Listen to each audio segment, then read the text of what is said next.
মায়ের শাড়ি মেয়েরা পরতে পারে, কিন্তু বাবার শাড়ি ছেলেরা পরতে পারে না।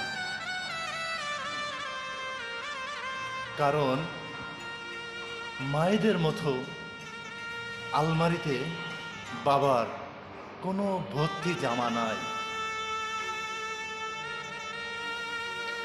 বাবার ও ছেলের সম্পর্ক পৃথিবীর এমন একটি সম্পর্ক যারা দুজন দুজনকে ভালোবাসে, কিন্তু বলতে পারে না।